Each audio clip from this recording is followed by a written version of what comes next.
आणि मला वाटतं पहाटेपासून लोक आले. इथे समोर आपले मंत्री अब्दुल सत्तार बसले.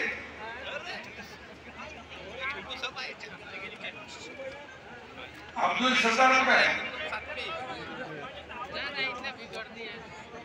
आणि ते मला म्हणाले होते की तिकडे अरे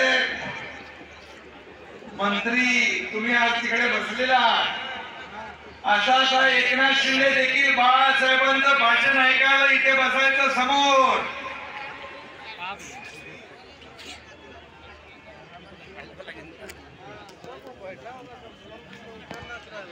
आणि बाळासाहेबांचे विचार आपल्यामध्ये बसून या मैदानात बसून ऐकणार